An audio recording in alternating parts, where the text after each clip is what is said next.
Welcome to Vault Studio.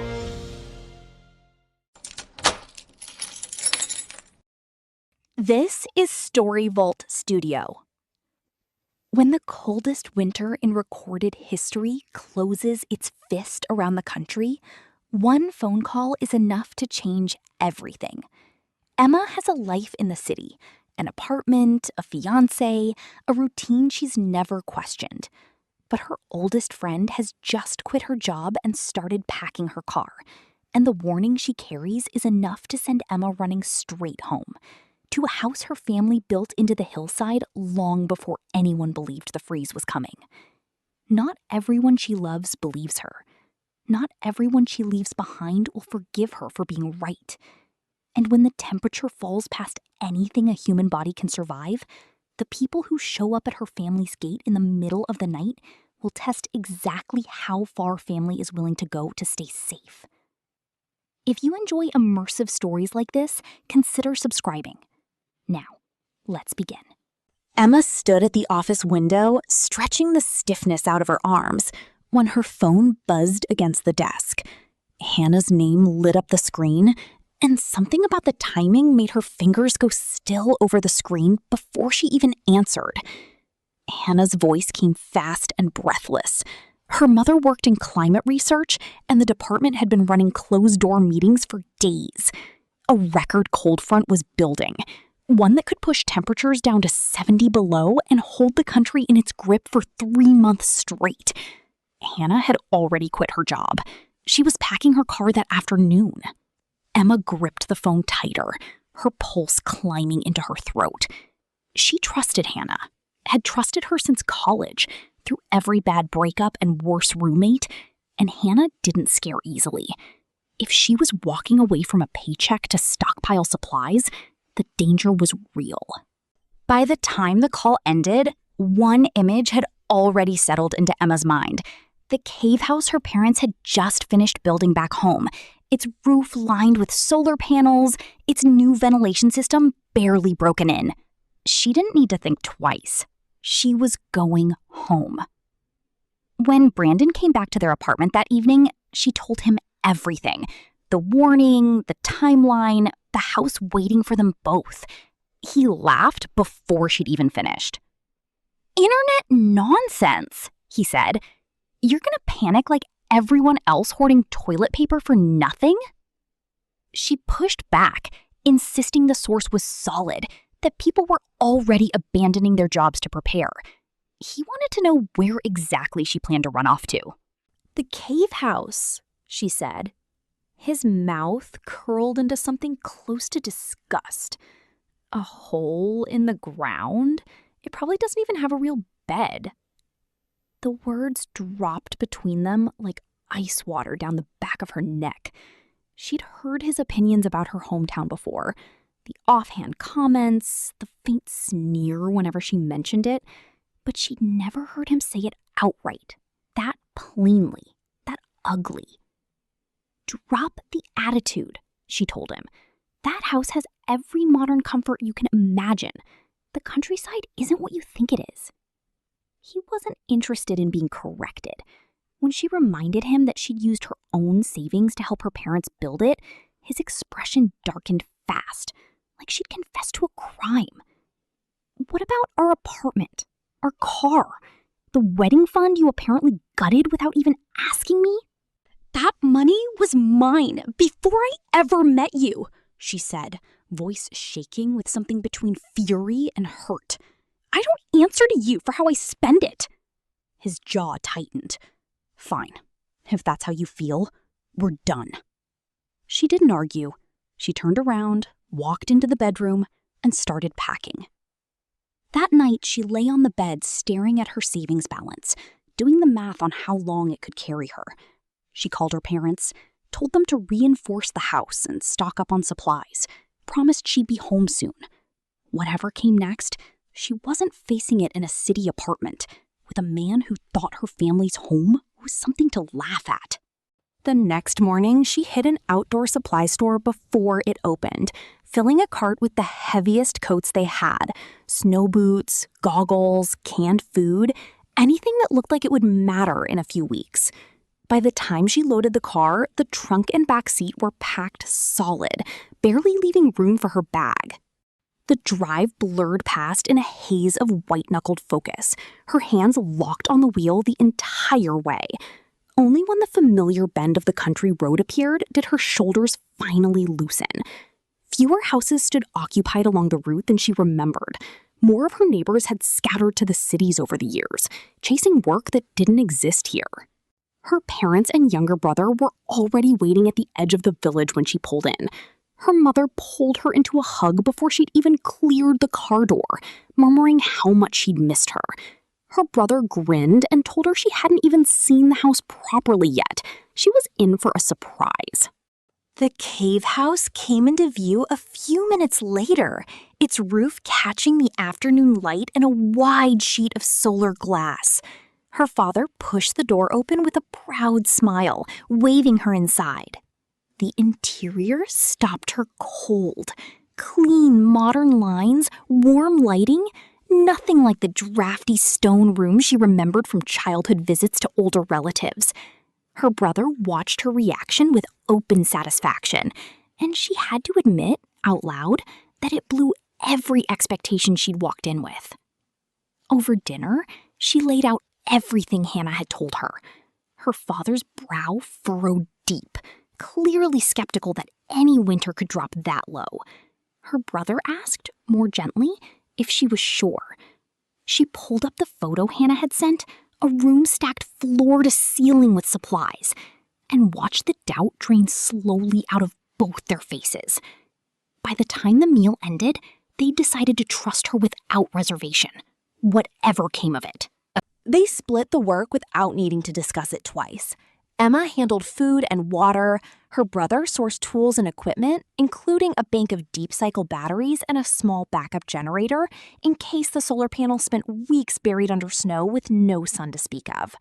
Her parents brought in a crew to reinforce the walls, raise the fence line, and set broken glass into fresh cement along the top. Her father made a separate trip into town for sacks of litter in case the pipes froze solid and no one could risk stepping outside. Word spread through the village fast once her parents started warning the neighbors. Fuel prices were about to spike, and everyone needed to stock coal and food while they still could. Every household began moving at once. Only when the whole village was prepared, not just her own family, would anyone actually be safe. As the date crept closer and the temperature kept sliding, the air inside the house grew tense despite the full cellar. 3 days out, the official warning finally broke on the news, temperatures dropping to 70 below, urging everyone to prepare. The cities went into a frenzy within hours. Grocery shelves emptied, coat racks stood bare. Every message board Emma opened was a wall of panic, people begging strangers for blankets at any price, offering fortunes for a single bag of rice, praying out loud that the power wouldn't fail. She scrolled through it with a strange, guilty relief, grateful all over again that Hannah had warned her early enough to prepare. Her phone rang in the middle of it, Brandon's name on the screen. She let it go to voicemail. A text followed instead, gushing that she'd somehow called it right, that prices had gone insane and he'd spent a fortune on almost nothing, that he was starting to regret not coming with her, that he missed her more than he could say, and was ready to forgive everything if she'd just take him back. She turned the screen off without responding. Her mother called from the kitchen that the hot pot was ready. They ate together that night, crowded around the table, steam curling off the broth, the cold outside forgotten for an hour. Whatever Brandon was dealing with in his apartment no longer touched her at all. The temperature kept falling through the following weeks, sliding past 50 below within the month. The whole village went quiet, every door sealed against the cold outside. One night, her brother was scanning the road with a pair of infrared binoculars when he stiffened and pointed toward the far end of the lane. 2 figures were staggering through the snow, heading straight for the house. Villagers had agreed days earlier to stop visiting each other entirely, to keep strangers out no matter what. Supplies were finite, and nobody could predict what desperation might drive someone to do. Emma followed her brother's line of sight through the window, the world outside a wall of white. wind dragging sheets of snow sideways across the yard. As the figures closed the distance, the cold seemed to punch through her coat all at once. It was Brandon, and the woman he'd been sneaking around with the whole time, she now realized, though she hadn't pieced it together until this exact moment. A fist pounded against the gate. Brandon's voice cracked through the wind. "Emma, open the gate, please!" Her brother caught her arm. Whatever brought him here in the middle of a crisis like this, it wasn't innocent. They couldn't risk opening the gate. Their car, it would turn out later, had died in a snowbank at the edge of the village. But in this moment, all Emma could see were two shapes floating through the white, closing fast. Her parents came to the window a moment later. "Let's just give them a little food and send them on their way," her mother said, already reaching for the pantry. Her father shook his head firmly. "Help him once, and he'll come back 100 times more," he said. "Family comes first." Emma agreed without hesitation. Years together, and this was the man underneath it all. If they let him slip in quietly tonight, the whole village would be exposed to whoever else he decided to lead here next. "Call the chief," her brother said. "Let the whole village know what's out there." Her mother made the call, while the rest of them bundled up to head outside. Her father and brother carried buckets of water toward the fence. Brandon kept shouting through the gate, his voice raw now. "I've changed! I swear I've changed! You can't just leave me out here to freeze!" Her father cut him off from the steps, voice hard as stone. "Emma isn't yours anymore. Keep making a scene outside our gate, and we'll see to it you're run out of this village for good." Brandon's tone snapped from pleading to fury. "You'll regret this. Turning away people in trouble, that comes back on you." Emma stepped up beside her father, the wind cutting at her face. "You've got until I count to 3, she said, "before things get a lot colder for you." "You don't have a heart left in you," Brandon shot back. "Not after everything we shared." "Please, we'll do anything if you let us in," the woman beside him cut in. "He's always been devoted to her, I swear it." Emma didn't answer either of them. Her brother threw the first bucket at their feet as a warning. Both of them flinched back, cursing under their breath, and finally turned to stumble away through the snow. Once they were gone, the family went back inside, and her mother put on a pot of ginger broth to warm everyone through. Her father mentioned that the village chief had already put the word out to keep every door locked to strangers. Emma slept soundly that night for the first time in days. The next morning, over breakfast, she found her parents on the couch, deep in a hushed, serious conversation, and drifted closer to listen. Her mother's face was grim. The village chief had called at dawn. It turned out Brandon and the woman, a childhood friend of his Emma had never once suspected, had reached the village before the official warning even broke, and had been staying with an elderly couple down the road ever since, quietly without anyone realizing. When supplies ran short, the two of them had eaten through nearly everything the old couple had, leaving them with almost nothing. The chief had moved the couple into his own house the night before. Emma sat down hard, the news settling slow and heavy. Her mother went on. The two of them had been found outside that morning, frozen where they'd collapsed, not far from the Whitfields' gate. Word was they'd tried 3 other houses before that, hammering on doors deep into the night, forcing family after family to make the same cold choice Emma's had. Brandon had apparently torn the woman's coat off her back partway through the night, trying to make it somewhere alone, and hadn't gotten far before the cold caught up with him too. Her brother came in from the hallway, unable to keep the satisfaction out of his voice. "Guess it caught up with him fast," he said. Nobody in the room disagreed. The coldest stretch hit 3 weeks later when the thermometer bolted to the house finally bottomed out below anything Emma had seen it read. She woke to her brother pounding on her door before dawn.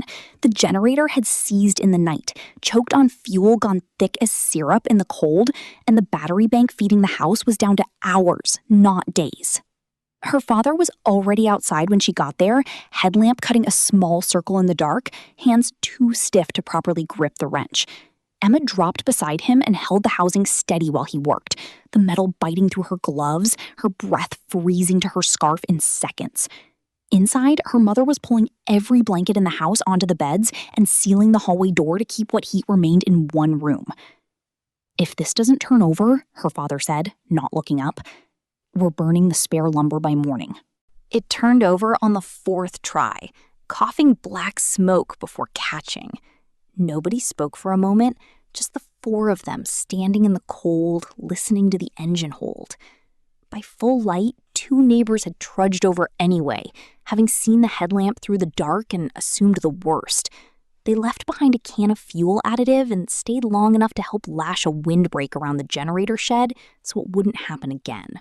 The weeks that followed blurred into one long stretch of wind and white, but the village held together through it, neighbors trading supplies and checking on each other's fences, until the storm finally loosened its grip and the freeze began to break.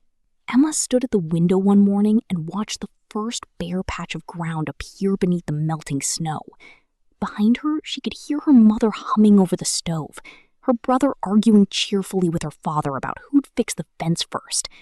The cellar was down to its last sacks of rice, and for once, it didn't matter at all. Thanks for joining us. If you enjoyed this, consider subscribing for more. We'll see you next time. See ya!